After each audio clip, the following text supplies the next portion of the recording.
boleh dong saya mempersoalkan Anies karena tidak pernah stand up di depan publik.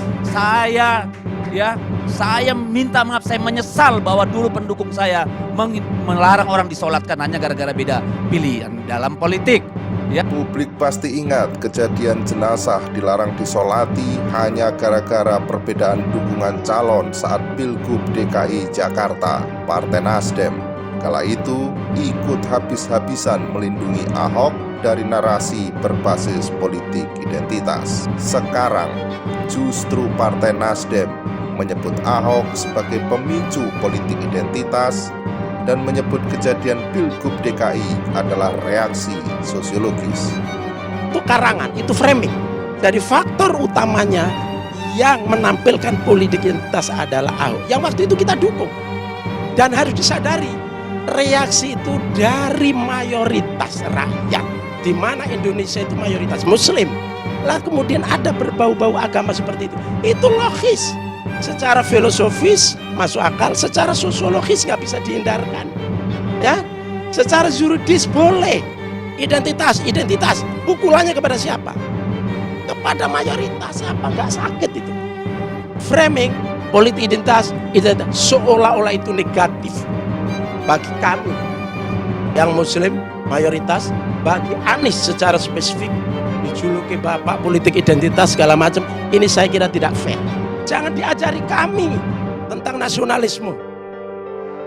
Kami fasih menjelaskan butir-butir tentang Pancasila itu dengan dimensi keagamaan yang sesuai dengan sosiologi dan antropologi Indonesia. Fasih, dan itu rakyat mayoritas Indonesia. Cantik sekali lah hitungannya Pak Effendi Hoiri ini ya. Kalau dibandingkan dulu ketika membela Ahok mati-matian di Pilgub, tapi saya menyangkan lah diskusi kita menjadi soal etnisitas. Ya. Justru ketika kita mengatakan kita sudah sangat nasionalis jangan dikuliahin, tapi dari tadi narasinya mengangkat soal itu, harusnya udah selesai itu. Yang tersisa di banyak orang adalah tidak pernah Anies sekalipun maju ke depan publik mempermasalahkan penggunaan yang overutilize soal-soal identitas di dalam kampanye Pilgub DKI. Tidak pernah satu kali pun. Ketika orang tidak bisa disolatkan karena memilih Ahok dan sebagainya, itu luka bagi nasionalisme kita. Ntar dong, tadi udah bicara, ya kan? Jadi ini bukan soal Anies semata. Ini soal apa yang dia representasikan. Itu yang menjadi persoalan bagi banyak orang, ya termasuk saya, gitu loh. Boleh dong saya mempersoalkan Anies karena tidak pernah stand up di depan publik. Saya minta maaf, saya menyesal bahwa dulu pendukung saya melarang orang disolatkan hanya gara-gara beda pilihan dalam politik.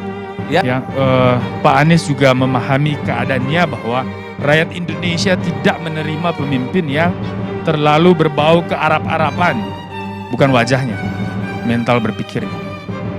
Nah maka dia coba mendekat itu biara-biara, gereja-gereja, pendeta-pendeta, memberi kesan bahwa ini Anies untuk Indonesia. Tapi pertanyaannya adalah, benarkah Anies untuk Indonesia atau ini hanya demokrasi mau dijadikan kuda Troya? Kan itu pertanyaan terbesar. Karena kalau kesadaran itu ada, kenapa 2017 kita nikmati betul menang pilkada dengan menjual agama dan tidak ada penyesalan? Tidak ada itu ucapan permintaan maaf secara terbuka kepada publik bahwa kemenangan ini telah melukai peradaban dan sejarah demokrasi Indonesia. Maka atas nama kandidat yang terpilih saya mengucapkan belasungkawa yang sedalam-dalamnya atas hancurnya peradaban ini. Meskipun saya terima kemenangan ini sebagai penghormatan terhadap demokrasi.